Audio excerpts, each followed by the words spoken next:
The unfaithful husband mocked his late wife at the funeral, proudly showing their marriage certificate, thinking he would inherit everything by right. But he was suddenly interrupted when the judge revealed something completely unexpected, leaving him utterly speechless. The Richmond Public Library stood as a sentinel of silence among the chaos of downtown. Outside its stone walls, the clash of old and new defined Virginia's capital, Confederate monuments sharing skyline with glass corporate towers, horse-drawn carriages competing with Teslas on cobblestone streets. But inside, time moved differently, quieter, more deliberately. Robert Mitchell preferred it that way. Chaos created confusion, and confusion created opportunity. Excuse me, do you have any recommendations on Faulkner? I've read The Sound and the Fury 3 times, but I'm looking for something that captures that same emotional intensity. He leaned against the information desk, offering his most disarming smile, the one he practiced for hours in the mirror. Perfect white teeth, crinkled eyes suggesting sincerity, head tilted just enough to appear thoughtful but not pretentious. The woman behind the desk looked up, startled at being addressed directly. Her nameplate read Emily Watson, Head Librarian. Robert already knew this, just as he knew everything else about her. Emily Watson, 29, unmarried, reclusive. Parents deceased. Tragic car accident on I-95 during a rainstorm 2 years ago. Sole heir to Watson Books, a regional chain worth approximately $3.2 million. Owner of commercial properties throughout Richmond and a Victorian mansion in the Fan District that had been featured in Architectural Digest, and completely, utterly alone. Well, she pushed her glasses up nervously.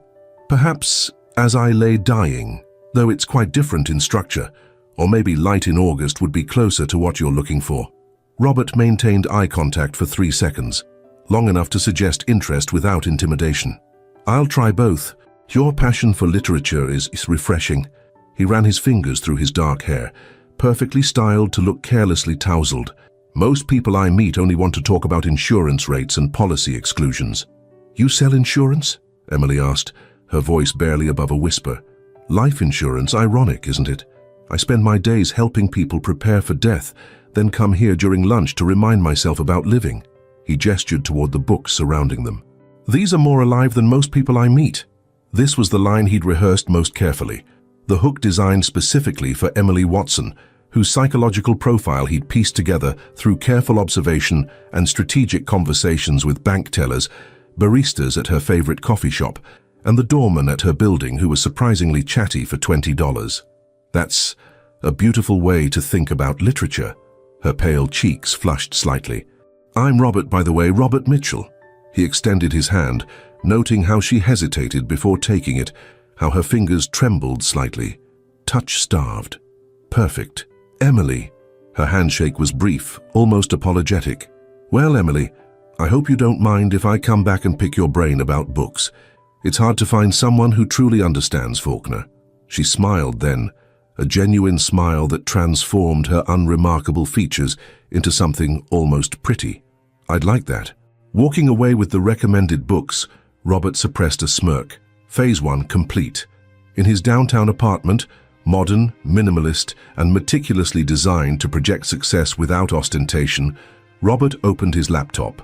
The spreadsheet titled Project Watson filled the screen, cells populated with details collected over 3 months of research.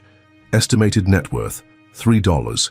2M Properties 5, Primary Residence Plus, 4 Commercial. Bank, First Virginia Trust, Account Manager Thomas Williams. Psychological profile, introverted, socially awkward, history of anxiety. Weaknesses, literature, classics. Cats, 2, father issues, deceased 2022. Security concerns, none. No alarm system, no close family. Robert added today's observations to the document, paying special attention to her response to physical contact.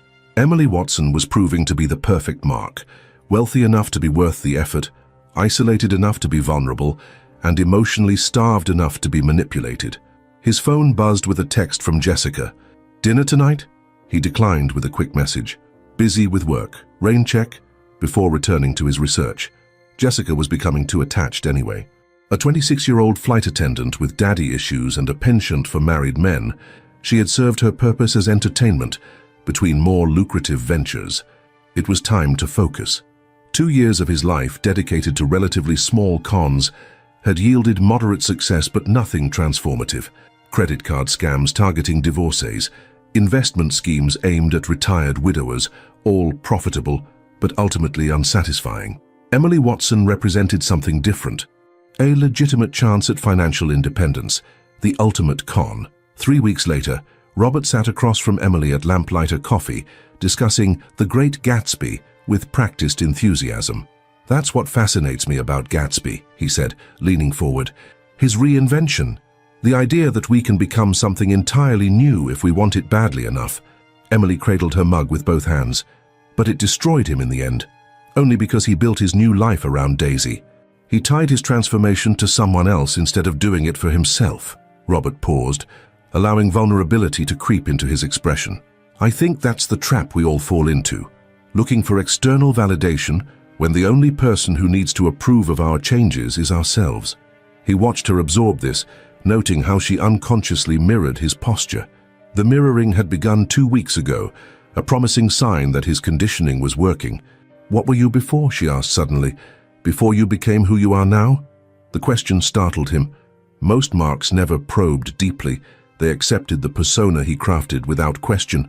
But Emily's intensity, the way she actually listened, sometimes threw him off script. "Lost," he answered, injecting truth into the lie to make it more believable. "My father wanted me to follow him into law. Corporate stuff, soulless and profitable. I tried for 2 years before realizing I was dying inside." This part was true. He had briefly worked at a law firm before being fired for expense account irregularities. "Insurance wasn't my dream, but it lets me help people while giving me time to pursue what matters." "And what matters to you, Robert?" Again, that penetrating gaze. For a fleeting moment, he felt exposed, as if she could see through his carefully constructed facade to the emptiness beneath. "Authenticity," he said finally. "Living honestly, finding someone who sees the real me." The irony wasn't lost on him.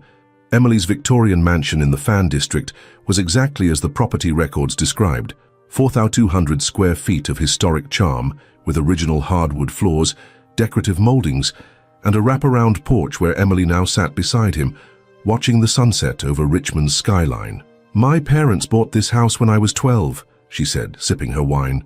"Mom always said it had a soul. Dad said it was a money pit." A sad smile crossed her face. They were both right. Robert placed his hand over hers, a calculated gesture of comfort. "You must miss them terribly." "Every day." Emily's voice cracked slightly. "The accident was so sudden. They were driving back from our beach house in Virginia Beach when a truck hydroplaned across the median. They were gone before the ambulance arrived. I can't imagine that kind of loss."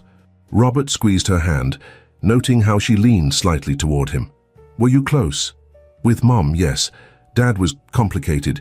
He built the bookstore chain from nothing, worked constantly. I think he was disappointed that I became a librarian instead of taking over the business. But you still inherited everything." Emily nodded. "He never changed his will. I think he always hoped I'd change my mind about the business." She looked away. "Sometimes I wonder if I should have.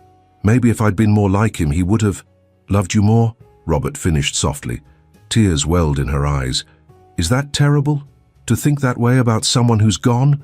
"It's human." He moved closer, arm around her shoulders. "We all want approval, especially from the people who should give it freely." As she leaned into him, Robert felt a flutter of triumph. The vulnerability he'd been cultivating had finally bloomed. Emily Watson, worth millions but emotionally bankrupt, was now turning to him for the connection she'd been denied. "Thank you," she whispered, "for understanding, for listening. Always," he promised, already calculating how quickly he could reasonably propose marriage. 6 months would be suspicious. 3 months might work with the right catalyst, perhaps a fictional job offer in another state, creating urgency. As the stars emerged above Richmond's skyline, Emily rested her head on his shoulder, the perfect mark, positioned exactly where he wanted her. "Robert," her voice was soft against the evening air. "Yes? I've never felt this way before. About anyone. Is that silly? We've only known each other a month." Robert smiled into the darkness. "Sometimes when it's right, you just know." She nodded against his shoulder. "That's what I thought. That's what I hoped you'd say. As crickets chirped in the garden below, Robert mentally revised his timeline.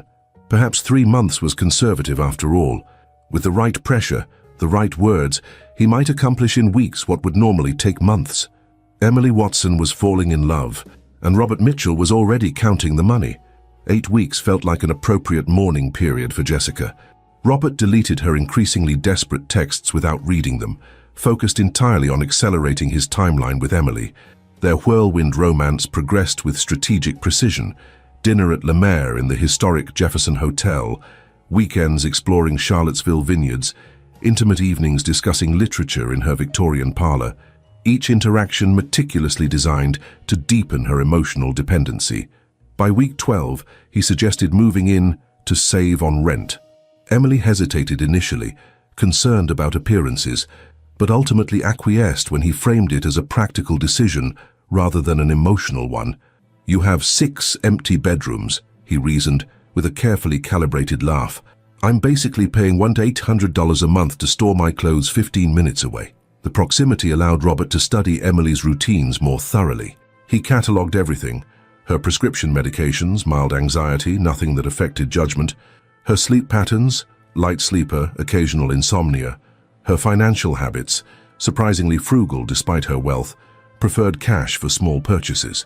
Most importantly, he gained access to her correspondence, bank statements, investment reports, property assessments.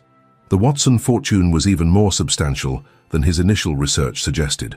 Beyond the bookstore chain and real estate, there were investment portfolios worth nearly $800,000 and a collection of rare first editions conservatively valued at $250,000. The jewelry, though modest compared to her other assets, was still impressive, particularly the strand of South Sea pearls that had belonged to her grandmother, appraised at $42,000 and kept in a drawer rather than a safe. The lack of security measures throughout the house confirmed his initial assessment. Emily Watson had never learned to protect herself from predators. On their 6-month anniversary, Robert proposed with a diamond that cost precisely 1.2% of his estimated return on investment, $38,000 spent to secure $3.2 million. The ring came from Schwarzschild's, Richmond's oldest jeweler, because Emily had once mentioned admiring their window displays as a child. "I never thought I'd find someone who understands me," he said, as he knelt on her Persian rug, the fire crackling behind him setting the perfect ambience. "You've shown me what it means to be truly connected to another person." Emily cried as she accepted, exactly as he'd predicted. The same night after she fell asleep, Robert texted Vanessa, a 24-year-old paralegal he'd met at a downtown bar 2 weeks earlier. "Can't make it tomorrow. Work thing. Rain check." The wedding planning provided Robert with new opportunities to isolate Emily. He suggested a small ceremony, intimate and meaningful, rather than showy and commercial. When Emily mentioned including her cousins from North Carolina, Robert gently discouraged it. "They hardly know you anymore," he reminded her. "Wouldn't it be awkward to reconnect on such an emotionally charged day?" Emily agreed, as she increasingly did with all his suggestions. Her malleability was developing nicely, her independent thought gradually replaced with deference to his judgment. By the time they selected the Methodist Church of Grace for the ceremony, the guest list had dwindled to 12 people, mostly Robert's carefully selected friends, who were actually casual acquaintances paid to attend and create the illusion of social support. "I don't understand why we can't just meet for coffee first," Emily said, her voice carrying that nervous timbre Robert had learned to recognize as the prelude to rare defiance. "Margaret's my oldest friend. She's flying in from Seattle specifically to meet you before the wedding." Robert massaged his temples, projecting exasperation while calculating his response.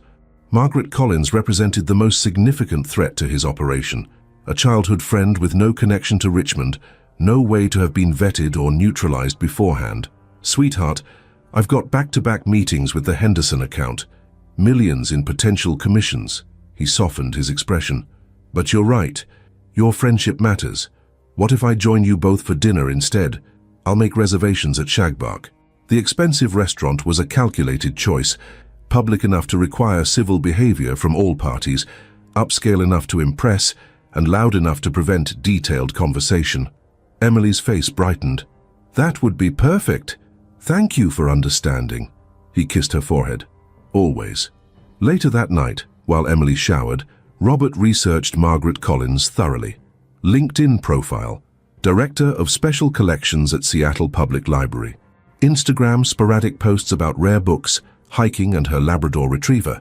Facebook: politically active, single, no children.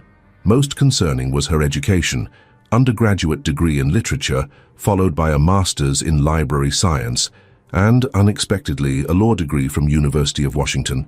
A librarian with legal training, potentially problematic. So you sell life insurance?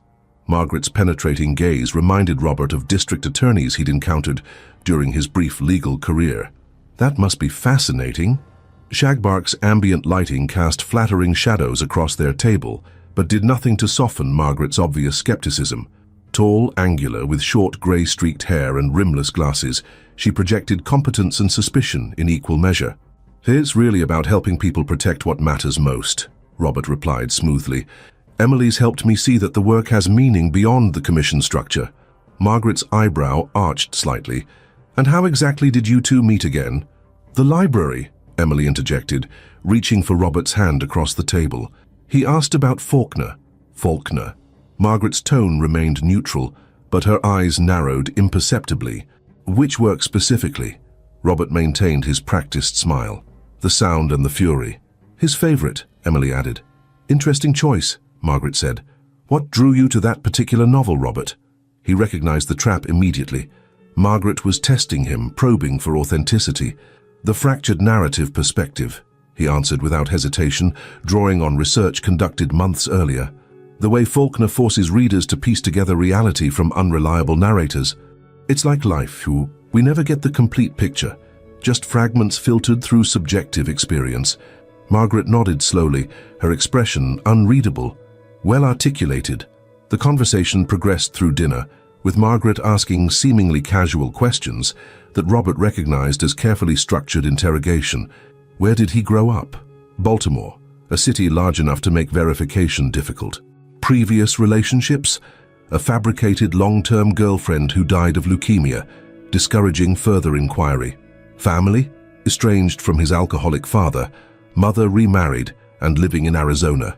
By dessert, Robert had maintained his narrative consistency, but Margaret's suspicion remained palpable. "Emily mentioned the wedding will be quite small," she said, declining the dessert menu. "We wanted something intimate," Robert explained.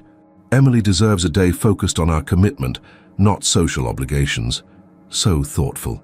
Margaret's smile didn't reach her eyes. "Though I must say, I was surprised not to meet any of your friends tonight." "Most of Robert's close friends are in the insurance industry," Emily explained quickly. "They're coming to the wedding." Margaret turned to Emily, her expression softening. "Would you mind grabbing my coat from check? I left the ticket in my purse at the table. I need to use the restroom before we leave." Once Emily was out of earshot, Margaret leaned forward. "I don't know what your angle is, but Emily is not as naive as she seems." Robert maintained his composure. "I'm not sure what you mean. 8 months from meeting to marriage is convenient timing for someone with a recent inheritance." "I love Emily," Robert insisted, infusing his voice with rehearsed sincerity. "Her money means nothing to me." "Then I'm sure you'll have no problem with a prenuptial agreement. I took the liberty of drafting one." Margaret slid a business card across the table. "My hotel information. Have your lawyer contact me tomorrow." Before Robert could respond, Emily returned with the coat. Margaret stood embracing her friend warmly. "Dinner was lovely. I'd like to take you to brunch tomorrow, just us girls, for old time's sake." "I'd love that," Emily replied. After dropping Margaret at her hotel, the drive home passed in tense silence. Finally, in the darkness of the car, Emily spoke. "She always gets protective. It doesn't mean anything." Robert reached for her hand, squeezing gently. "I understand. She loves you." "So a prenup?" Emily began hesitantly. "Makes perfect sense," Robert interrupted smoothly. "I should have suggested it myself. I want you to feel secure." Emily's relief was visible. "Really? You're not offended?" "How could I be? It's the practical thing to do." He brought her hand to his lips. "Though I hope Margaret will still give us her blessing." "She will," Emily assured him, "once she gets to know you." Back at the Victorian, after Emily had fallen asleep, Robert paced the guest bathroom, mind racing. A prenup complicated matters, but wasn't insurmountable. There were workarounds, judicial challenges, post-nuptial modifications, strategic financial movements once married. More concerning was Margaret's potential influence. She would be watching, waiting for mistakes. The timeline might need adjustment, longer-term strategy, more careful documentation. His phone vibrated with a text from Vanessa. "Miss you. When can I see you?" Robert smiled despite his frustration. Perhaps Vanessa could provide a useful distraction while he recalibrated his approach. He typed quickly, "Tomorrow, noon, the Jefferson, room under Maxwell." The name on his secondary credit card, untraceable to Robert Mitchell. As he slipped back into bed beside Emily, she stirred slightly. "Everything okay?" she murmured. "Perfect," he whispered, calculating the cost of prenup attorneys against his projected timeline. "Everything's perfect." The prenuptial agreement proved less restrictive than Robert feared. Margaret had insisted on protecting Emily's real estate and family business, but the document included generous provisions for mutual growth assets acquired during the marriage. A workable scenario, though slower than his original timeline. The Methodist Church of Grace ceremony passed without incident, intimate, understated, and meticulously documented. Robert ensured the photographer captured multiple angles of the signing ceremony. Emily's hand on the marriage certificate, the official seal. Evidence would be crucial later.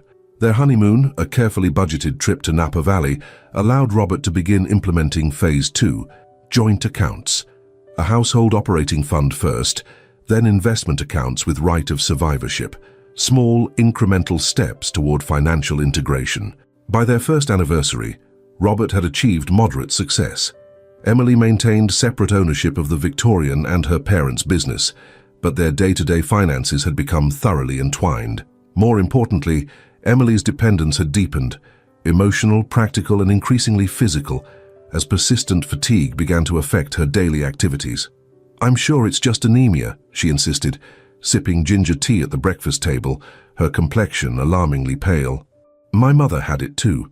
Robert expressed appropriate concern, privately noting her yellowing sclera and recent weight loss. "We should see a doctor, just to be safe."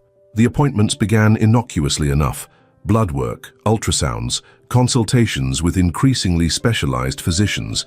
Robert attended each one, the model of spousal support, maintaining detailed notes and asking thoughtful questions. The diagnosis, when it finally came, exceeded his most optimistic projections. Stage 4 pancreatic adenocarcinoma with metastasis to the liver, Dr. Kaplan explained in the sterile consultation room at VCU Medical Center. "I'm very sorry, Mrs. Mitchell." Emily's hand tightened around Robert's. What does that mean exactly?" The oncologist's expression remained professionally compassionate. "The cancer is advanced and aggressive. It has spread beyond the pancreas to your liver, which complicates treatment options significantly." "But there are treatments?" Robert asked, careful to maintain the right balance of hope and concern. "We can discuss palliative chemotherapy to potentially extend survival and improve quality of life, but I need to be transparent. This is not a curable condition at this stage." "How long?" Emily's voice was barely audible. Dr. Kaplan hesitated. "Without treatment, likely 3 to 6 months. With aggressive intervention, perhaps 9 to 12, though there are always outliers." In the silence that followed, Robert performed flawlessly, the devastated husband processing unthinkable news. Internally, calculations whirred. 6 months, potentially 12 with treatment. Accelerated timeline, but manageable, perhaps even optimal. In the parking garage afterward, Emily collapsed against him, sobbing uncontrollably. "I'm not ready, Robert. I'm only 31. We'll fight this," he promised, holding her trembling body. Together, every step. That night, alone in the guest bathroom, Robert silently celebrated with a glass of Emily's father's prized Macallan 25. The situation couldn't have been better engineered if he'd planned it himself. Pancreatic cancer, notoriously lethal, rapidly progressing, and with treatment protocols that would leave Emily increasingly dependent on his care. He'd need to be careful, of course. Margaret would be watching. But with Emily's diagnosis, any accelerated financial consolidation could be explained as practical end-of-life planning. As he savored the smoky whiskey, Robert drafted his revised timeline, 3 months of devoted caregiving to establish his narrative. Then, gradual financial reorganization, under the guise of simplifying Emily's affairs. Full integration of assets where possible, strategic positioning for inheritance where not. The Macallan burned pleasantly as he swallowed. Sometimes the universe aligned perfectly.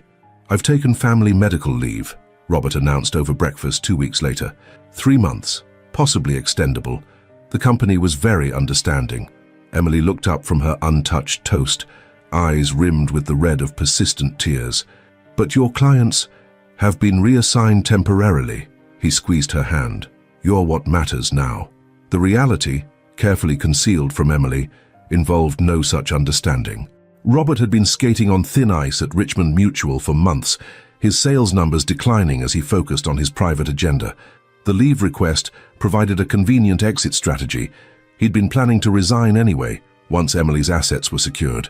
The first round of chemotherapy began the following week. Robert documented everything: the treatments, the side effects, the gradual decline, in a leather-bound journal emblazoned with their initials. Evidence of devotion for any who might question his dedication later. Emily's deterioration progressed with textbook precision. Weight loss, hair thinning, persistent nausea. Through it all, Robert maintained his performance, preparing bland foods she could tolerate, researching alternative therapies, accompanying her to every appointment. "I don't know what I'd do without you," she whispered one evening as he adjusted her pillows, her body fragile beneath his hands. "You'll never have to find out," he promised, calculating the dosage of her anti-nausea medication to ensure she'd sleep through the night. He had plans with Vanessa, now a semi-regular arrangement at a discreet hotel in Short Pump, far from downtown Richmond. By month 3, Emily's oncologist suggested hospice evaluation. "The cancer is advancing more rapidly than we'd hoped," Dr. Kaplan explained gently. "The chemotherapy isn't providing the response we wanted to see. So we stopped treatment," Robert clarified, maintaining appropriate devastation while internally adjusting his timeline. Faster progression meant accelerated asset consolidation. "That's a decision you and Emily need to make together. But yes, at this point, focusing on comfort rather than intervention might be more appropriate." Emily, dulled by medication and fatigue, nodded vacantly. "Whatever you think is best, Robert." That afternoon, as Emily napped, Robert made 2 calls. One to Richmond Hospice Associates to schedule an evaluation, and another to First Virginia Trust to discuss consolidating Emily's investment accounts for simplicity during this difficult time. The bank manager, Thomas Williams, expressed appropriate sympathy, but noted a potential complication. Several of Mrs.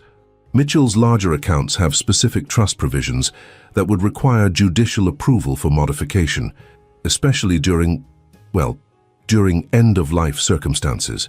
Judicial approval? Robert kept his voice neutral despite his frustration. What would that entail exactly? Generally a hearing before the probate judge. In this district, that would be Judge Barnes. The name triggered immediate recognition. Harold Barnes, mentioned in Emily's family history research. Friend of her father's. Potential complication. I see, and this Judge Barnes, he's familiar with the Watson family. Oh yes, Williams confirmed. Judge Barnes and Emily's father were law school classmates. He actually helped set up some of these trusts originally. Robert ended the call with practiced pleasantries, mind racing. A family friend with judicial authority over Emily's assets represented a significant obstacle. Direct financial integration might need to be deprioritized in favor of ensuring the marriage certificate's validity and his position as legal spouse. That evening, as he helped Emily to bed, she mentioned Barnes unprompted. "I should contact Harold," she said, her voice thin but determined, "about the foundation." "Foundation?" Robert kept his tone casual while internally alert. "For cancer research. After I'm gone." She looked up at him, eyes bright with purpose despite the disease consuming her. "My parents' money should do something meaningful." Robert sat beside her, processing this new information. "That sounds wonderful, sweetheart, but complicated to set up while you're focusing on treatment. Harold can handle it. He's executor of my parents' estate." She squeezed his hand weakly. "Would you mind calling him tomorrow? His number's in my desk." "Of course." Robert kissed her forehead, mind calculating rapidly.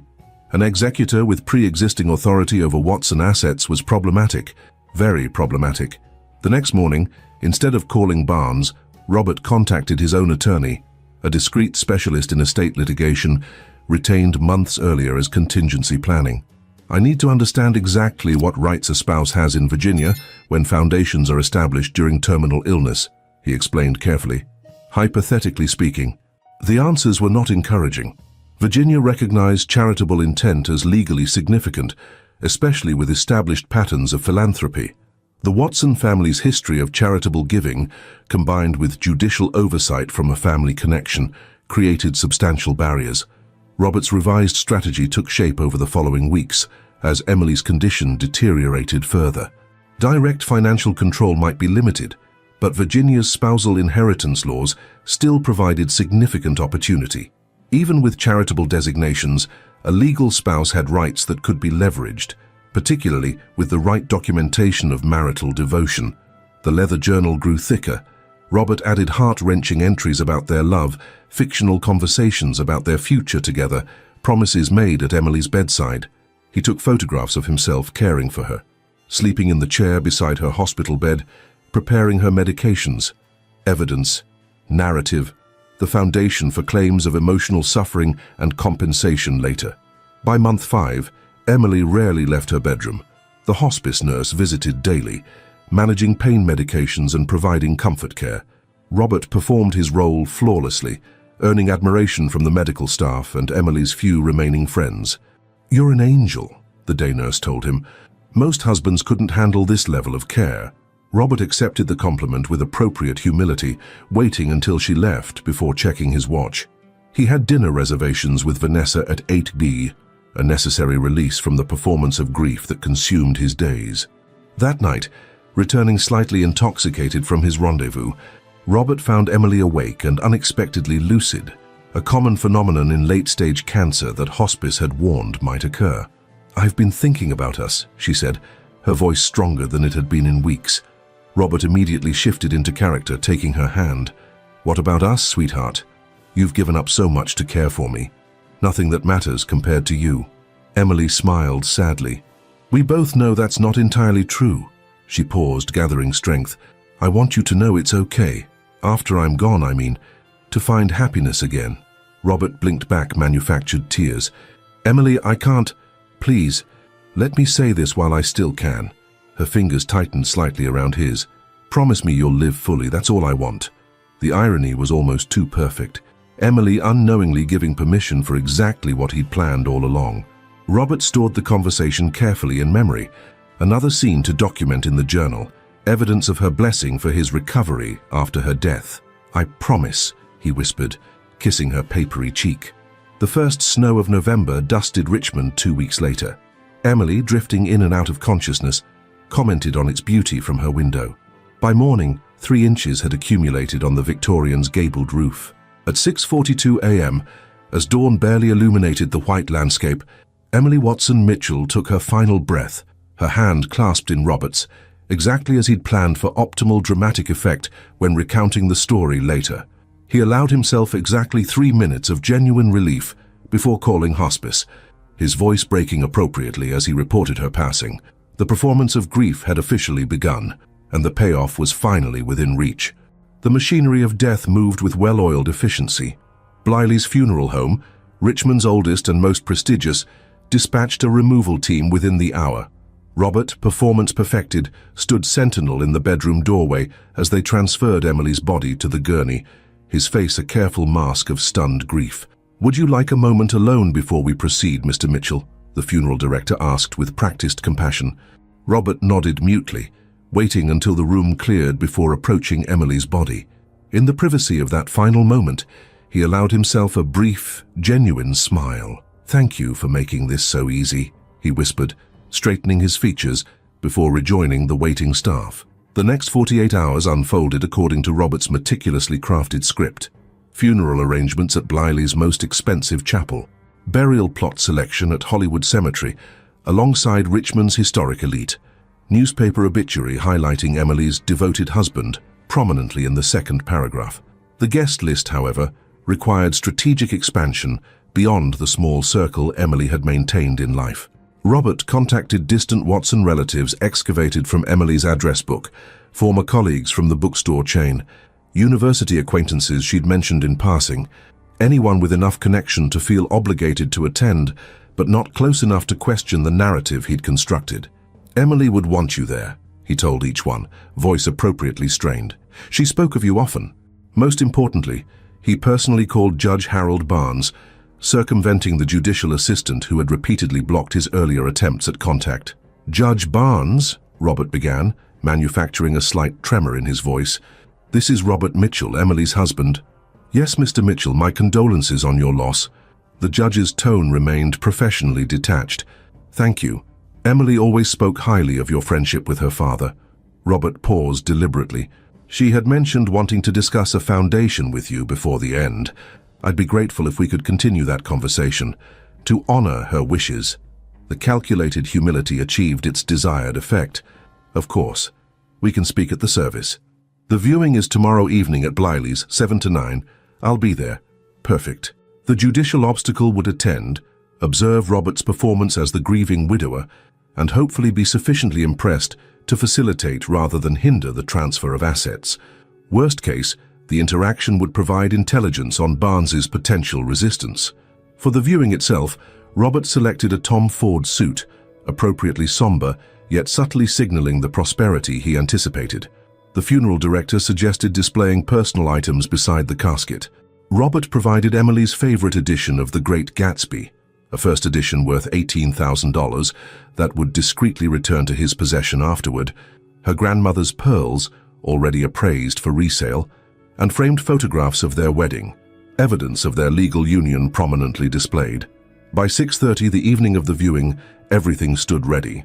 Emily's body, artfully preserved and arranged in the gleaming mahogany casket, looked almost lifelike, a final service from Blyleys' expert morticians. Fresh floral arrangements, modest as befitted Emily's understated tastes, framed the viewing area. Soft classical music, Debussy her favorite, provided appropriate ambience. In the funeral home's private lounge, Robert reviewed his performance strategy. The initial hour would require intense grief, red-rimmed eyes, unsteady movements, voice breaking at appropriate intervals.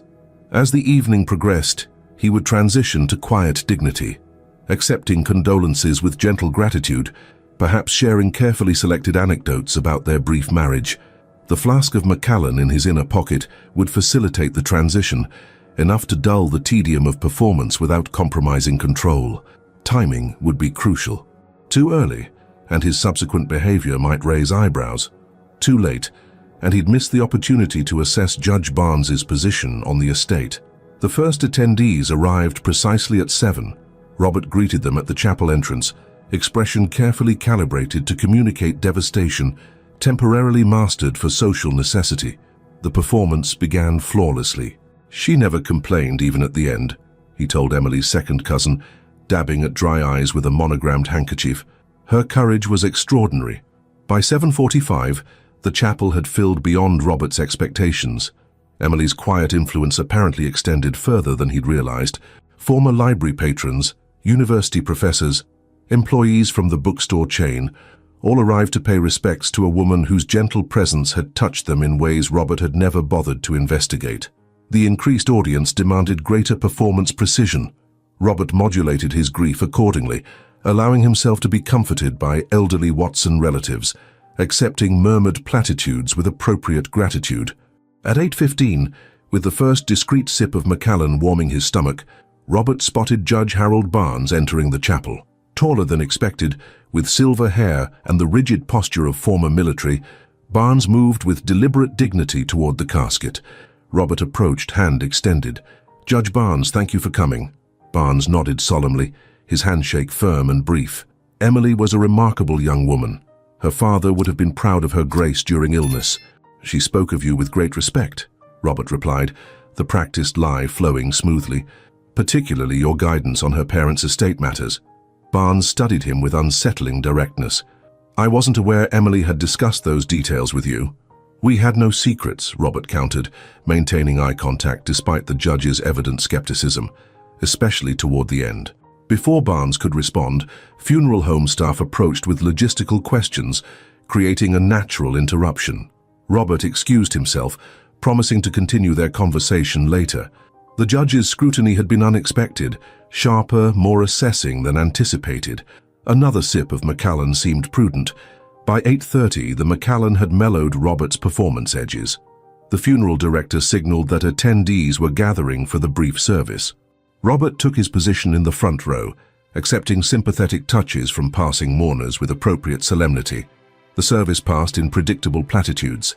The minister, who had never met Emily, offered generic comfort about God's mysterious ways. A former colleague read a poem Emily had apparently loved. Robert delivered his prepared remarks with perfect emotional calibration, voice breaking at precisely planned intervals, pausing to compose himself at strategically emotional moments, concluding with a heartfelt promise to honor Emily's memory. By 9, as the formal service concluded and attendees mingled over coffee and cookies in the reception area, the Macallan had progressed from mellowing to emboldening. Robert's carefully modulated grief began a subtle transition toward the relief he actually felt. "Emily wouldn't want us drowning in sorrow," he told a cluster of library colleagues, his tone slightly too buoyant. She believed in celebrating life. The third visit to his flask, discreetly managed in the men's room, further accelerated this transformation.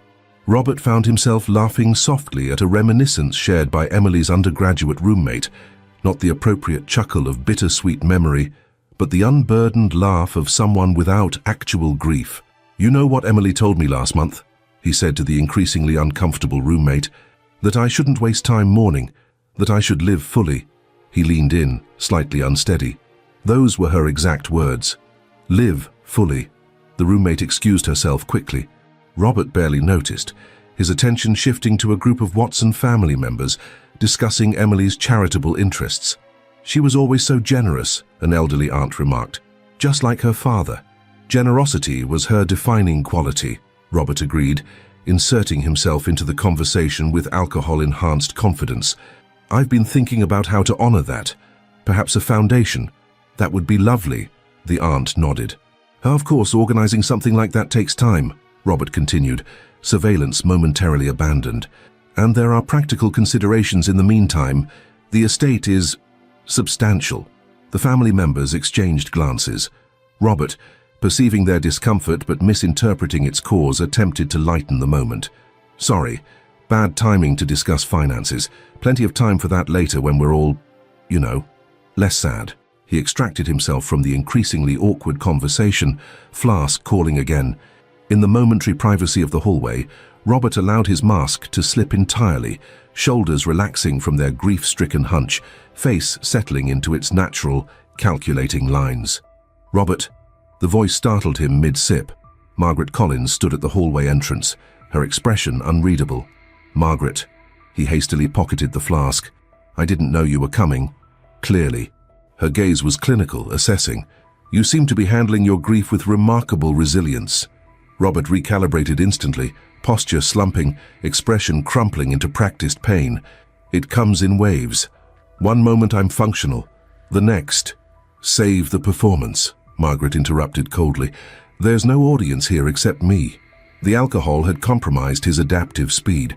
Robert abandoned the grief mask, straightening to his full height. "Fine. What do you want?" "To understand what you're planning." Margaret stepped closer, voice low.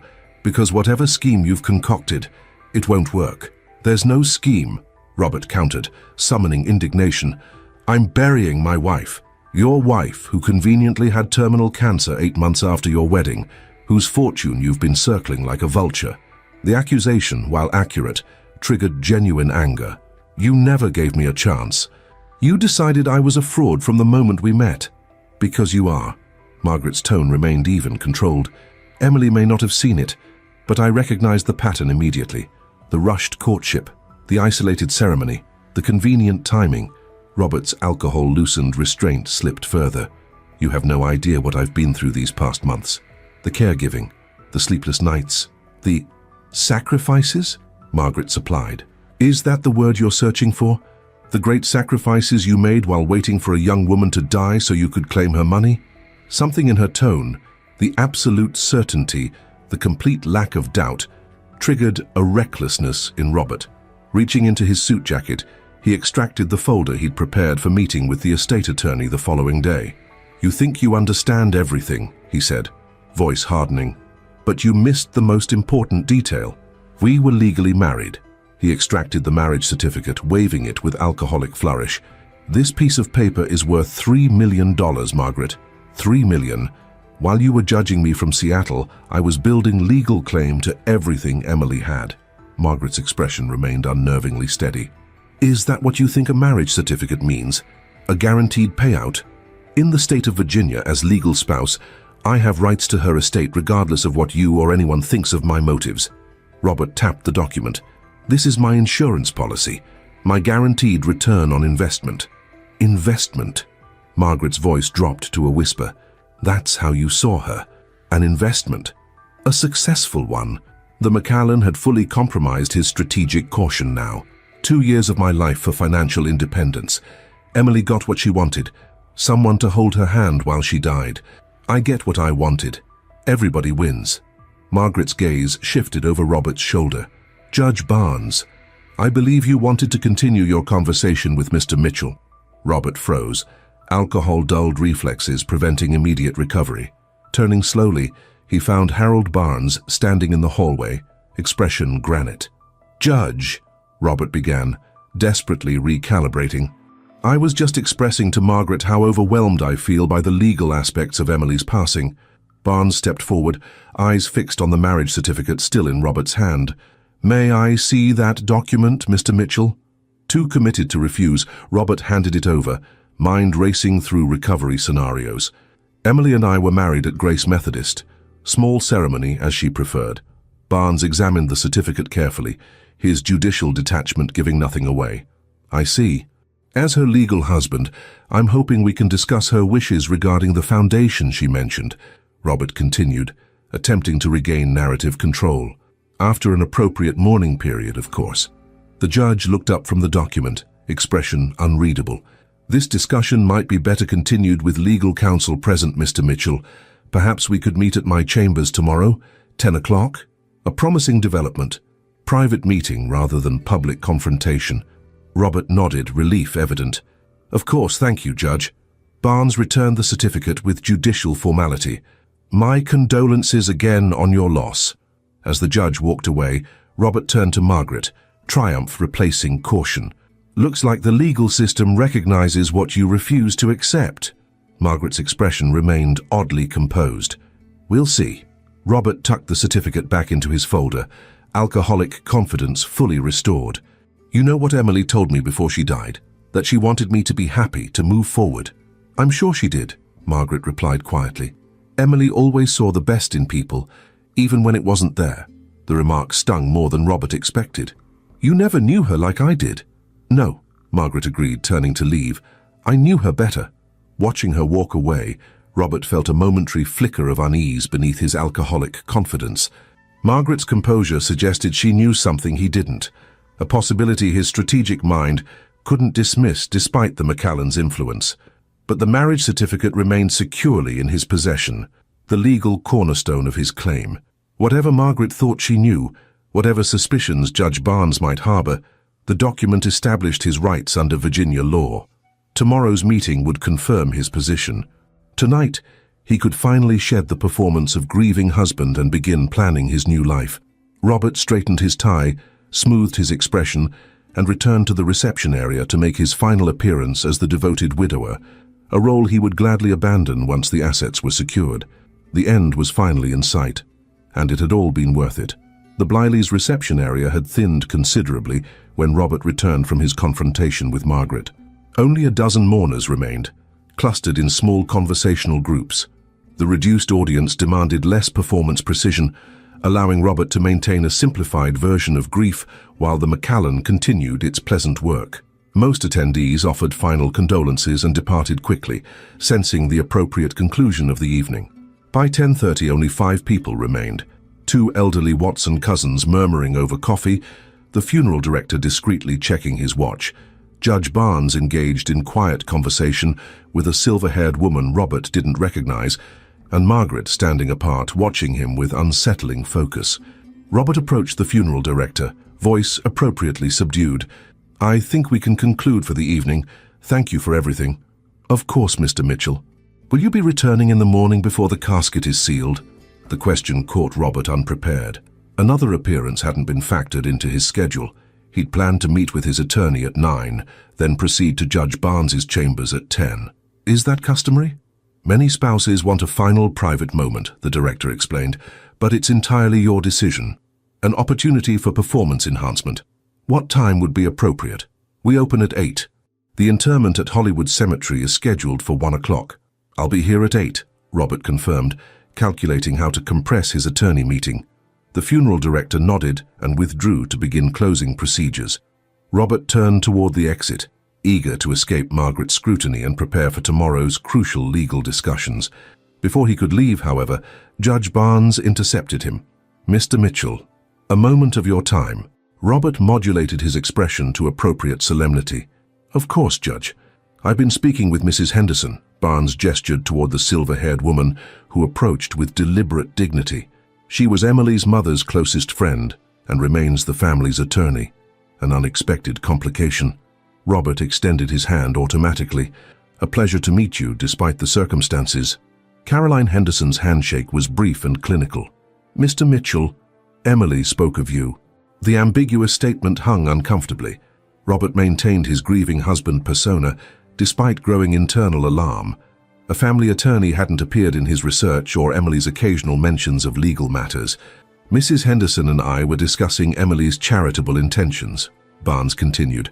She had apparently consulted with Caroline about establishing a foundation several months ago. Yes, Emily mentioned wanting to support cancer research, Robert agreed carefully. Though we never discussed specifics. Henderson's expression remained neutral. That's curious, Mr. Mitchell, as Emily was quite detailed in our conversations. She indicated you had been supportive of her decisions regarding the disposition of her estate. The trap was becoming evident. Robert recalibrated rapidly. Perhaps I misunderstood your question. Emily certainly discussed her charitable intentions. I meant we hadn't finalized the technical aspects. Margaret had now joined their circle, completing what increasingly felt like an ambush. Robert maintained his composure despite the McCallans' compromising influence. 3 pairs of eyes studied him with varying degrees of suspicion. Perhaps we should continue this discussion more privately, Robert suggested. Tomorrow at your chambers, Judge, as we discussed. I think now might be more appropriate, Barnes replied. The funeral home has offered us the use of the conference room. Refusal would only heighten suspicion. Of course.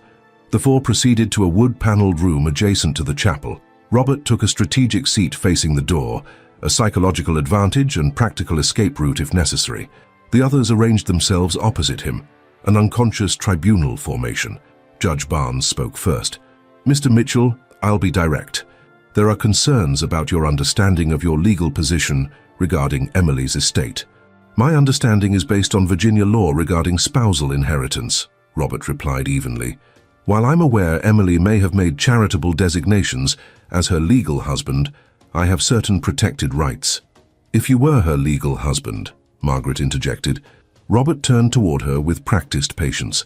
The marriage certificate I showed you earlier establishes that fact quite clearly. May I see that document again? Barnes requested, hand extended. Robert extracted the folder from his jacket, removing the certificate with confident precision. As you can see, the ceremony was performed at Grace Methodist on May 18th last year, properly witnessed and filed. Barnes examined the document carefully, turning it to show Henderson, who nodded almost imperceptibly. Mr. Mitchell, Barnes began, his judicial tone now fully engaged. Are you familiar with the legal requirements for a valid marriage in the Commonwealth of Virginia? Of course. License, ceremony, officiating by authorized clergy or civil authority, and proper filing. All completed as required. Barnes nodded, expression unreadable, and the signatures of both parties. A flicker of uncertainty disrupted Robert's confidence. Everything was handled by Reverend Collins. The document was filed with the county clerk as required. But did you witness Emily signing this certificate? Barnes pressed. Robert's mind raced back to the ceremony. Emily had been uncharacteristically anxious that day, nearly fainting during the service. The signing had been chaotic, occurring in the Reverend's office afterward. Had he actually seen her sign? The McCallan clouded his recall. There was some confusion after the ceremony, he admitted carefully. Emily wasn't feeling well, but the Reverend assured me all documentation was properly completed. Barnes turned the certificate toward Robert, finger indicating the bottom portion. Mr. Mitchell, please look carefully at this document. You'll notice your signature here and Reverend Collins's signature here as officiant and witness. Robert nodded, uncertain where this was leading. What you may not notice immediately, Barnes continued, is what's missing, specifically the bride's signature. This line here, labeled Signature of Bride, is blank. Robert stared at the indicated space, alcohol-impaired focus finally registering the empty line where Emily's signature should have been. That's impossible. This must be a copy with some kind of error. This is the original filed with Henrico County, Barnes replied evenly. I confirmed this personally after our conversation at the reception. The county clerk located the document immediately upon my request. There must be a secondary form, Robert insisted, panic rising beneath his controlled exterior. Emily and I lived as husband and wife for over a year. We filed joint tax returns. Cohabitation and tax filing status don't constitute legal marriage, Henderson interjected. Without both parties' signatures on the certificate, no legal marriage exists under Virginia law. Robert's mind raced through recovery scenarios. This is a clerical error that can be rectified. Emily clearly intended to be married. We had a ceremony, witnesses. Intent without execution doesn't create a legal contract, Barnes explained with judicial detachment. Emily Watson died legally unmarried. Her estate will be distributed according to her will, not spousal inheritance laws. The implications crashed through Robert's alcoholic haze. No legal marriage meant no spousal rights, no automatic inheritance, no claim to the Watson fortune. 2 years of performance rendered worthless by a missing signature. This is absurd, he managed, struggling to maintain composure. We lived as husband and wife. Everyone recognized our marriage. Social recognition doesn't confer legal status, Henderson replied calmly. The law requires specific formalities which were never completed. Desperation fueled a new approach. Emily would want me provided for. We discussed it. She intended for me to have security after her passing. Margaret leaned forward. Did she put that in writing, Robert? Because she certainly documented her actual intentions quite thoroughly. The question triggered renewed alarm. What do you mean? Henderson removed a document from her briefcase. Emily executed a will 6 months ago, shortly after her diagnosis. As her mother's friend and family attorney, she asked me to help her arrange her affairs. A will she never mentioned to me, Robert countered, attempting to regain footing. Her husband? You weren't her husband, Barnes reminded him quietly. Legally speaking. And she had good reason not to discuss it with you, Margaret added. Henderson opened the document. Emily left specific instructions regarding her estate. The Victorian home is bequeathed to become a branch of the Richmond Public Library, with a special collection of first editions maintained in the original library room. Robert listened in growing horror as Henderson continued methodically.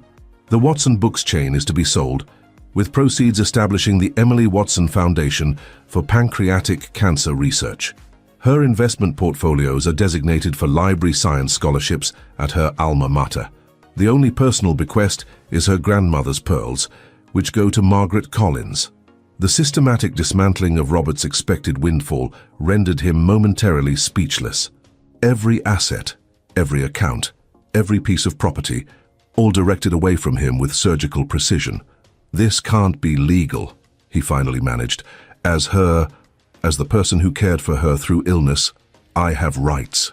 Virginia recognizes no common law marriage, Barnes explained dispassionately. Without legal marriage status, you have no inherent claim on her estate. I sacrificed 2 years of my life. The words escaped before Robert could censor them, alcohol and desperation overwhelming strategic restraint. The room fell silent, his outburst hanging in the air like a confession. Barnes studied him with judicial assessment. Sacrifice implies selflessness, Mr. Mitchell. Your own words suggest a different motivation. Robert realized his critical error too late. Recalibration was impossible. The mask had slipped irreparably. You misunderstand. The emotional toll of watching someone suffer. Stop. Margaret's voice cut through his attempted recovery. You've been exposed, Robert. The performance is over. Emily trusted me, he insisted desperately. She loved me. She did, Margaret agreed, surprising him. That's what makes this so tragic. She genuinely loved you, while you calculated her value down to the dollar. The truth of this statement landed with unexpected impact. Emily had loved him, genuinely, openly, without reservation.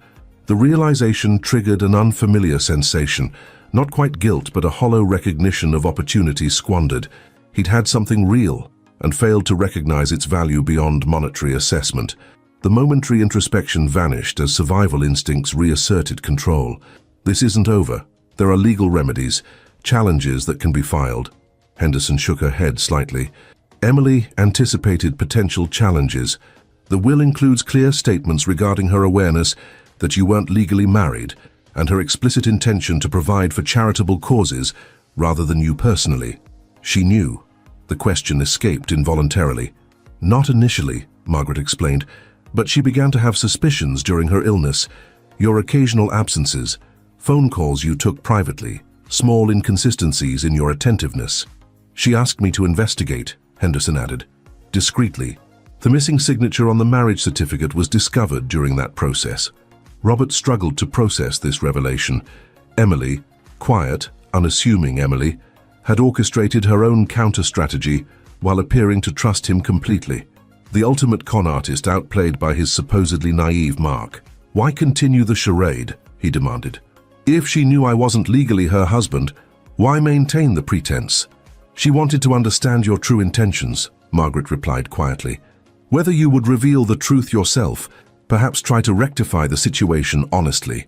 And when you didn't, Barnes continued, when you continued the deception while planning to claim her estate, she made her decisions accordingly. The magnitude of his miscalculation became fully apparent. Robert had been performing for an audience already aware of the act, evaluating not his grief, but his potential for honesty. A test he'd failed catastrophically. So what happens now? He asked, strategic mind already assessing damage control options. Now, Henderson replied, the estate proceeds according to Emily's wishes. The foundation is established. The Victorian becomes a library. Life continues. And me? The question emerged smaller than intended. Barnes's expression hardened slightly. That depends on several factors. There are potential legal implications to filing taxes as a married couple when no legal marriage existed. And if you used Emily's credit cards or accounts without proper authorization, the threat remained unstated but clear. Criminal charges were possible, even likely with the right pressure. Robert's confidence collapsed entirely, alcohol and shock combining to strip away his performative capabilities. I loved her, he attempted weakly. In my way. Your way wasn't love, Margaret countered with quiet certainty. It was calculation. As the reality of his situation crystallized, Robert Mitchell, consummate performer, strategic planner, meticulous con artist, found himself without a viable script for the first time in years. The perfect mark had somehow become the perfect trap, the hunter becoming the hunted through a simple missing signature. I'd suggest you consult an attorney, Mr. Mitchell, Henderson advised professionally, one specializing in criminal defense. The three rose simultaneously, a coordinated tribunal delivering their verdict. As they moved toward the door, Robert remained seated, the carefully constructed future he'd planned disintegrating around him. She trusted me, he whispered, more to himself than the departing figures. Margaret paused at the threshold, looking back with an expression bordering on pity. She gave you every opportunity to be worthy of that trust. Your failure was entirely of your own making. The door closed behind them, leaving Robert alone with the consequences of his perfect con turned perfect catastrophe. Robert remained in the conference room long after the others departed, his mind cycling through the implications of what had transpired. The calculated performance of grief he'd maintained for months had been rendered not just worthless, but potentially criminal. The missing signature, a detail so minor he'd never thought to verify it, had destroyed everything. The funeral home director eventually discovered him there, still seated at the conference table, staring at the marriage certificate with its damning blank line. Mr. Mitchell, we're closing for the evening. Robert looked up, momentarily disoriented. Yes, of course. Will you still be coming tomorrow morning for a final viewing? The question triggered bitter laughter. What would be the point? The director's professional mask slipped slightly, revealing confusion at this inappropriate response. Sir? Nothing. Robert gathered the document and his composure simultaneously. No, I won't be returning tomorrow. Outside, Richmond's November night enveloped him in appropriate coldness.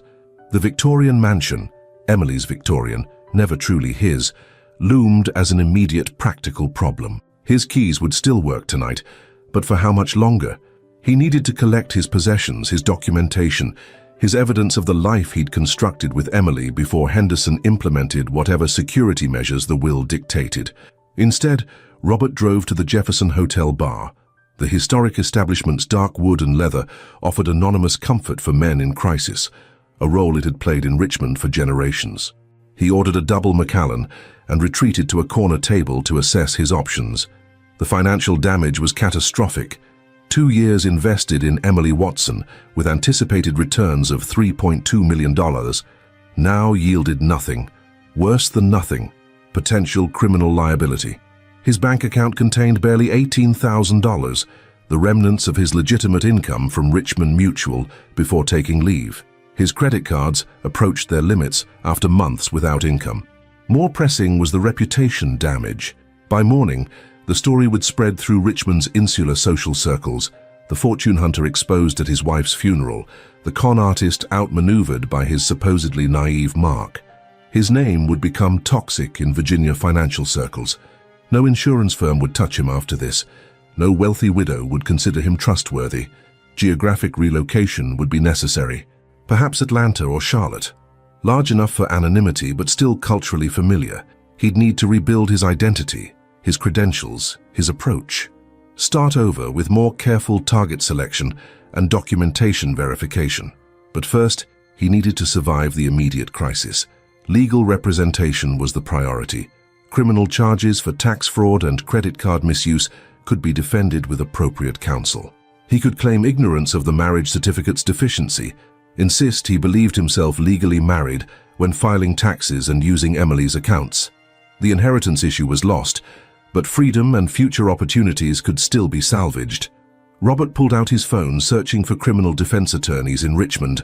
The top results included several familiar names from the social events he'd attended with Emily, all now unusable given the inevitable gossip. He expanded the search to Petersburg and Charlottesville, identifying 3 possibilities without obvious connections to Richmond society. After sending initial inquiries via email, Robert ordered another Macallan and continued strategic planning. The Victorian mansion contained evidence he needed to either secure or destroy. The leather journal detailing his devoted care could be repurposed as evidence of genuine belief in the marriage. Financial documents should be eliminated. Personal items packed efficiently. He'd need to act tonight while access remained unchallenged. 3 Macallans later, Robert approached the Victorian with heightened awareness of his surroundings. No security vehicles visible, no lights beyond the usual programmed lamps in the front parlor. His key worked without resistance, confirming Henderson hadn't yet implemented new locks. The house felt different, no longer a prize to be claimed, but a crime scene to be evacuated. Robert moved efficiently through the rooms, gathering essentials and evidence management priorities. His personal clothes, laptop, financial documents from the Home Office, the leather journal documenting Emily's illness. In the master bedroom, Emily's possessions remained untouched since her hospitalization. Bottles of medication on the nightstand, a dog-eared copy of Jane Eyre with her bookmark still in place, the indentation of her head still visible on the pillow. Robert ignored these emotional triggers, focusing on practical necessities. The wall safe behind the dressing room mirror contained what he sought: emergency cash, $4,000, Emily's grandmother's pearls, still in their velvet case, and a small collection of documents including birth certificates and insurance policies. Robert pocketed everything except the pearls, which were specifically bequeathed to Margaret and might constitute additional criminal charges if taken. As he prepared to leave, a final impulse drew him to Emily's desk in the library. The antique roll-top contained her personal correspondence, including, he hoped, letters that might support his claim of believing himself legally married. The desk was meticulously organized, each drawer containing neatly labeled folders: household, library, medical, personal. Robert started with personal, finding birthday cards, alumni newsletters, and handwritten notes from friends. Nothing useful. The medical folder contained insurance documentation, physician correspondence, and treatment protocols. A subfolder labeled Final Arrangements caught his attention, perhaps containing evidence of discussions about his future welfare. Instead, he found a handwritten letter addressed to him, dated 3 weeks before her death. Robert, if you're reading this, I'm gone, and you're searching for something to use. I understand that impulse better than you might imagine. We all want security, control, evidence that our efforts weren't wasted. I discovered the truth about our marriage 6 months ago, not from Margaret or Judge Barnes, or even my own suspicions, but from Reverend Collins himself. He called to check on my health and mentioned his concerns about unfinished paperwork from our wedding day. When I fainted before signing the certificate, he assumed we'd return to complete it. We never did, though not from my neglect. I wondered why you never mentioned this. As months passed and you maintained the fiction of legal marriage while planning your future claim to my estate, I finally understood who you really were. Not the man who loved literature and craved authenticity, but someone who saw me as a transaction, a mark. I could have confronted you, demanded answers, created drama befitting a betrayal of this magnitude. Instead, I chose to understand you, to study you as carefully as you studied me, to learn what drives a man to spend 2 years pretending love while waiting for profit. What I discovered wasn't a monster, but something more mundane, emptiness seeking fulfillment through external validation, money as a scorecard rather than a resource, conquest as a substitute for connection. My time is too limited for anger. Instead, I offer you this. Whatever you were seeking in my fortune, you wouldn't have found it. Happiness, security, worth, these come from within or not at all. The funds you hope to claim are going to purposes with meaning. Research that might save others from my fate. Books that will offer escape and enlightenment as they did for me. Not from spite, but because redirecting resources toward genuine good seems the only appropriate response to calculated deception. I've instructed Margaret and Judge Barnes to give you enough rope to reveal yourself after I'm gone. Your performance at my funeral will determine how aggressively they pursue the various legal issues your deception has created. I recommend sincerity, though I recognize that might be challenging given your practiced artifice. Despite everything, I did love you. Perhaps the version of you that doesn't exist, but love nonetheless. I hope someday you find something authentic to offer the world beyond performance and calculation. Goodbye, Robert. May you eventually discover what you're really seeking. Emily. Robert read the letter twice, an unfamiliar sensation building in his chest. Not quite guilt. He remained convinced of the rationality behind his approach to Emily, but something adjacent to it. The recognition of being completely seen through his carefully constructed facade. Emily had known, not just about the marriage certificate, but everything. His motivations, his emptiness, his fundamental calculation of human relationships as transactions to be maximized, and rather than expose him immediately, she had created this elaborate countermove, designed not just to protect her assets, but to force him to confront his own nature. The perfect mark had been the perfect opponent all along. Robert folded the letter and placed it in his pocket. Whether it would help or harm his legal defense remained unclear, but its existence demanded preservation. Evidence of a complexity he'd failed to recognize in the woman he'd targeted as an easy victim. By morning, the story had indeed spread through Richmond with characteristic Southern efficiency. Robert discovered this when his hotel room phone rang at 7:48 a.m. The front desk clerk, voice carefully neutral, informed him that a Detective Wilson was asking to speak with him in the lobby. "What about?" Robert asked, though he already knew. The detective didn't specify, sir. "Only that it concerns Ms. Watson's estate. I'll be down shortly." The preliminary legal notifications he'd sent the previous night had yielded only one response. A terse email from a Petersburg attorney named Daniels requesting retainer information before proceeding. Robert quickly replied with his hotel location and the urgent nature of the situation before heading downstairs. Detective Wilson proved to be a compact, methodical man with the weathered face of a career investigator. "Mr. Mitchell, thank you for meeting with me. Do I have a choice?" Robert's attempt at affable charm fell flat against Wilson's professional detachment. Always, though declining would necessitate more formal arrangements. They settled in a discreet corner of the hotel lobby, Wilson placing a small recorder on the table between them. "For accuracy," he explained, "Mrs. Henderson has filed a complaint regarding potential financial improprieties involving Ms. Watson's accounts during her illness. Emily and I managed our finances jointly," Robert replied, the prepared defense ready. I had her full authorization for any transactions made. Without a legal marriage, such authorization would require specific documentation, Wilson countered.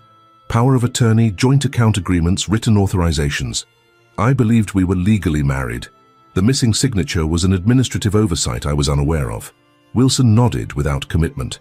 When did you first use Ms. Watson's credit cards?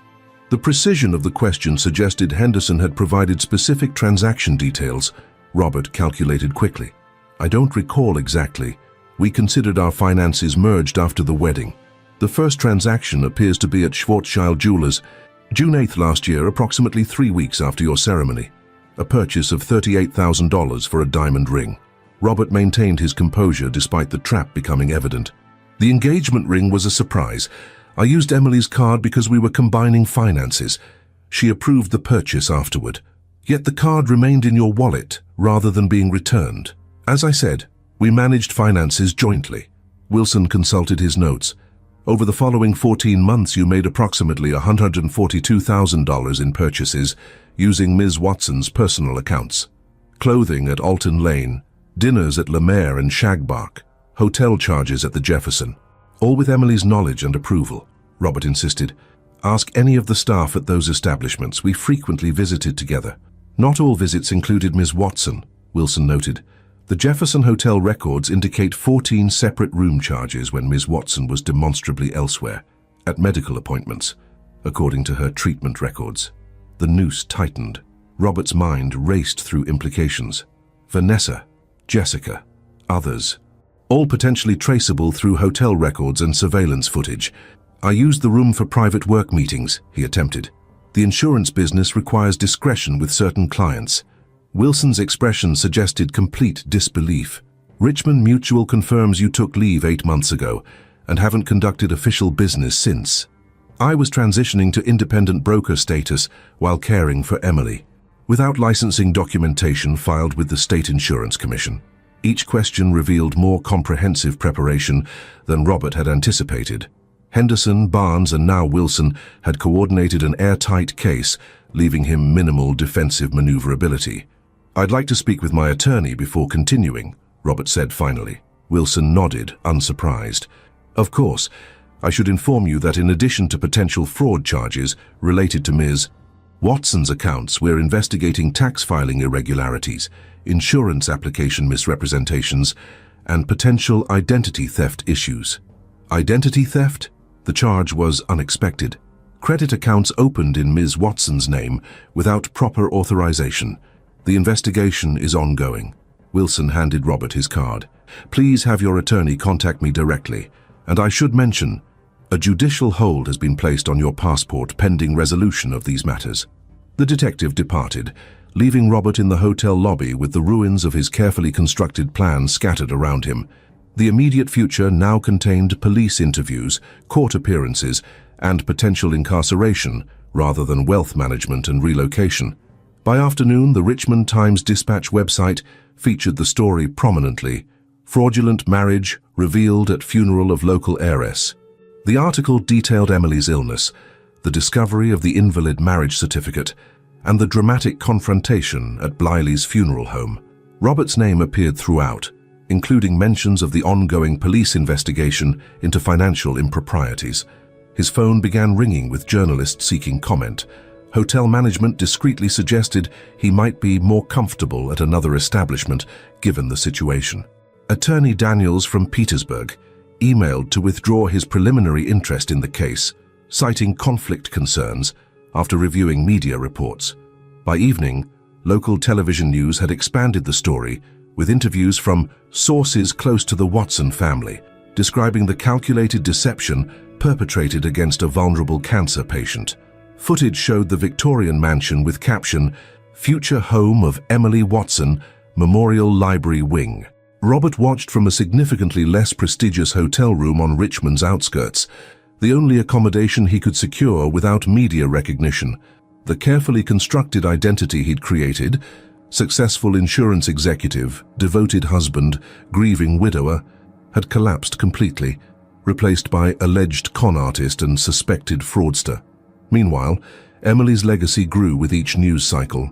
The quiet librarian transformed into a perceptive heiress who had protected her family's fortune from exploitation through careful legal planning. The Emily Watson Foundation for Pancreatic Cancer Research announced its formal establishment with initial funding of $2.8 million from the sale of Watson books to a national chain. Judge Harold Barnes, interviewed briefly outside the courthouse, praised Emily's foresight and determination even during terrible illness. Margaret Collins, appointed foundation director, outlined plans for research grants focusing on early detection methods, the kind of practical approach Emily would have appreciated.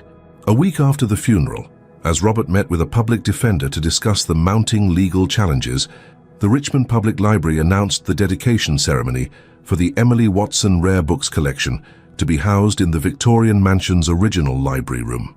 The press release noted that the collection would include first editions of Emily's favorite works, including The Great Gatsby and The Sound and the Fury. The irony of those specific titles, the books Robert had used to engineer their initial connection, was not lost on him. Emily's counterplay extended beyond legal maneuvering to a form of literary justice, the very tools of his deception repurposed as her enduring legacy. Robert Mitchell's name appeared in the Richmond court docket 3 weeks after Emily's funeral. The charges, multiple counts of fraud, financial exploitation of a vulnerable adult, identity theft and tax evasion, carried potential sentences totaling 12 years. The Commonwealth's attorney, pursuing the case personally given its high profile, declined plea arrangements, citing the calculated nature of the deception against a terminally ill victim. As Robert entered the courthouse for arraignment, media cameras captured his journey from promising con artist to disgraced defendant. The same Richmond society that had accepted him as Emily Watson's husband now watched his downfall with collective satisfaction, the story becoming a cautionary tale repeated at cocktail parties and charity functions. He thought he was so clever, the whispers went, but Emily outsmarted him from beyond the grave. In his lowest moments, alone in the efficiency apartment he could barely afford while awaiting trial, Robert sometimes reread Emily's letter. Not for legal strategy or defense planning, but for the unsettling recognition it contained, the emptiness she had identified, the scorecard mentality, the substitution of conquest for connection. The perfect mark had somehow seen him more clearly than he had seen himself, and in her final move she had arranged not just to protect her assets, but to force him to confront the fundamental emptiness of his approach to life. As legal proceedings advanced and evidence mounted, Robert found himself returning to one line from Emily's letter. "Whatever you were seeking in my fortune, you wouldn't have found it." The perfect con had failed not because of a missing signature or clever legal maneuvering, but because its objective had been fundamentally misaligned with actual fulfillment. 2 years devoted to pursuing wealth that wouldn't have satisfied the underlying hunger. Emily Watson, quiet, unassuming Emily, had recognized this fundamental truth while Robert remained blind to it despite his supposed strategic brilliance. The perfect mark had understood the perfect con artist better than he understood himself. And as Richmond celebrated Emily's legacy while awaiting his legal punishment, Robert Mitchell faced the possibility that his greatest miscalculation had not been failing to verify a signature, but failing to recognize that Emily Watson, with her genuine capacity for love despite recognizing deception, had possessed something far more valuable than the fortune he had targeted. The perfect mark had been the true winner all along. 5 years later, the Emily Watson Memorial Library wing opened its doors on a bright spring morning, exactly 5 years after its namesake's death. The Victorian Mansion in Richmond's Fan District, once a private sanctuary for a quiet bibliophile, now welcomed the public through its ornate front doors. Margaret Collins cut the ceremonial ribbon, her silver hair catching the morning sunlight.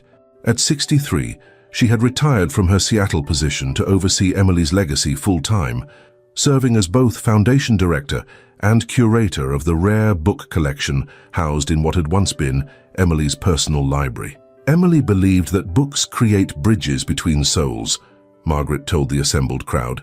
Today, we extend that bridge to everyone in Richmond. The transformation of the Victorian was meticulous, historical elements preserved while incorporating modern library amenities. The original woodwork gleamed with careful restoration. Reading nooks occupied former bedrooms. Computer stations lined what had once been the formal dining room, But the heart of the facility remained Emily's library, a wood-paneled sanctuary housing her collection of first editions, including the Faulkner and Fitzgerald works that had featured so prominently in her story. A discreet bronze plaque beside the library entrance read simply, "For those seeking authentic connection through words." Visitors touring the facility that first day noticed the seamless integration of past and present.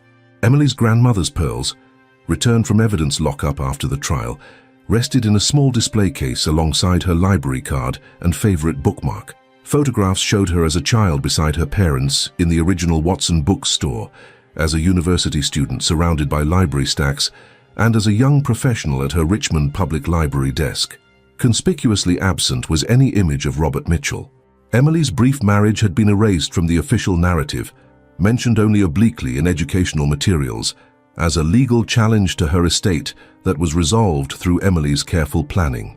Across town, the Emily Watson Foundation offices occupied a modest suite in a medical complex adjacent to VCU Health's Massey Cancer Center. In 5 years, the foundation had distributed $4.2 million in research grants, focusing on pancreatic cancer early detection methods. A breakthrough screening protocol developed with foundation funding had entered clinical trials the previous year, showing promising results for identifying pancreatic abnormalities before they became untreatable. Judge Harold Barnes, now retired from the bench but serving on the foundation's board, often remarked that Emily had potentially saved more lives through her posthumous generosity than most people do in a lifetime of direct service. She transformed a personal tragedy into public benefit, he told the Richmond Times-Dispatch on the anniversary of the foundation's establishment. Her legacy isn't just about the money she directed to research, but about her determination to create meaning from suffering. The Watson story had become a Richmond fixture, retold in law school ethics classes, discussed in estate planning seminars, whispered at social gatherings as cautionary wisdom. The details evolved with each retelling, sometimes emphasizing Emily's quiet cleverness, other times focusing on Robert's dramatic exposure at the funeral home. But the moral remained consistent. Authentic character eventually reveals itself, regardless of performance skill. For younger Richmond residents, the narrative functioned as a modern folktale, the wealthy yet modest heiress, the charming fortune hunter, the dramatic revelation of justice served.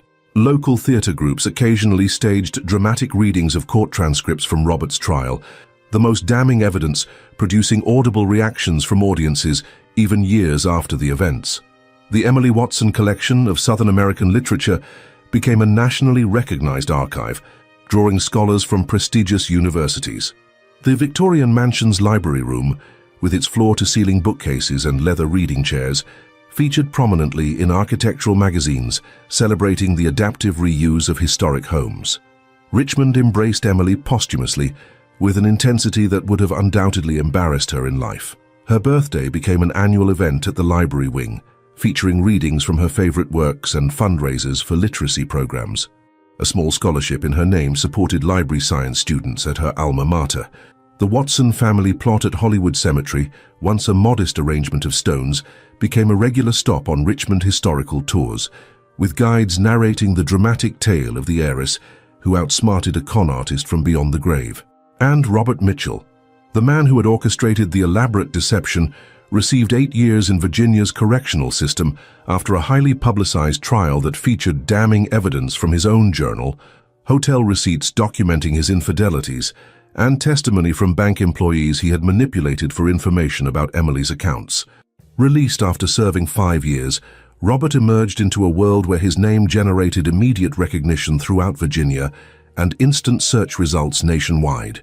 Employment prospects non-existent, social reintegration impossible, he eventually relocated to Arizona, as far from Richmond as practical while remaining within his parole restrictions. There, under the blistering desert sun, the former con artist found work at a small insurance office, owned by a manager who believed in second chances. His responsibilities were minor, his salary modest, his social circle non-existent. The emptiness Emily had identified in her letter remained his primary companion. Occasionally, in rare moments of genuine reflection, Robert would think about Emily. Not the mark he had targeted or the fortune he had lost, but the woman who had seen through his performance while maintaining her own. the quiet librarian who had orchestrated the perfect countercon while dying of cancer, the supposedly naive target who had revealed herself as the superior strategist. These reflections never lasted long. The habits of self-justification ran too deep. But in those brief moments of clarity, Robert sometimes wondered what might have happened if he had approached Emily Watson with authenticity rather than calculation. If the connection they occasionally seemed to share, during discussions of literature, quiet evenings on the Victorian's porch, rare moments when his performance briefly aligned with genuine feeling, might have developed into something real, an impossible counterfactual now, a path not taken. In Richmond, few bothered to wonder about Robert Mitchell's fate. His role in the story had been reduced to villain, cautionary example, the darkness necessary to highlight Emily's quiet heroism.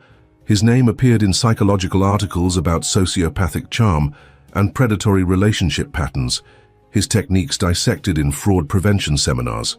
Margaret Collins, perhaps the only person who had understood both Emily and Robert with equal clarity, occasionally referenced him when speaking to law enforcement groups about financial exploitation of vulnerable adults. He wasn't a monster, she would explain, echoing Emily's own assessment, which made him more dangerous, not less. Monsters are recognizable. Robert Mitchell looked like everyone else. Charming, attentive, seemingly sincere. His ordinariness was his camouflage. The lessons of the Watson case resonated beyond Richmond, spreading through legal and financial circles as a case study in both vulnerability exploitation and its prevention. Estate planners cited Emily's strategic planning as a model for protecting assets from predatory relationships. Prosecutors referenced the case when arguing for aggressive pursuit of elder and vulnerable adult financial crimes. On the 5th anniversary of the library wing's opening, as Margaret prepared for the commemorative events, a package arrived at her office. Postmarked from Phoenix, it contained no note, just a small velvet box housing the diamond engagement ring Robert had purchased with Emily's credit card, the $38,000 Schwarzschild piece that had featured prominently in evidence during his trial. Margaret considered the ring thoughtfully before placing it in the foundation's safe. Not for display, the library exhibits focused on Emily's genuine passions rather than Robert's deceptions, but as a private epilogue to a story most considered complete. The diamond's return suggested something Margaret had long suspected, that beneath Robert's calculated performance and practiced charm existed a human being capable, however fleetingly, of recognition. Not redemption, perhaps, but acknowledgement of the superior player in the game he thought he controlled. As Richmond celebrated Emily Watson's legacy that spring day, the library wing, the foundation, the research advances, the lives touched through her posthumous generosity, the quiet victory remained uniquely hers. The seemingly vulnerable Mark who had transformed victimization into justice, the supposedly naive target who had arranged her own vindication while facing mortality with grace. Emily Watson, bookish, introverted, underestimated, had rewritten the ending of a predator's carefully crafted narrative. In doing so, she had demonstrated that true strength often resides in unexpected places, and that justice sometimes arrives through pathways as seemingly insignificant as an unsigned line on a marriage certificate. In Richmond's collective memory, her story endured not as a tragedy of exploitation, but as a testament to quiet discernment and strategic foresight. The perfect Mark who had proven, in the end, to be anything but. And in a small apartment in Phoenix, Robert Mitchell occasionally opened his laptop to check the Emily Watson Foundation website, reading updates on research breakthroughs and library wing activities with complex emotions he still couldn't fully name.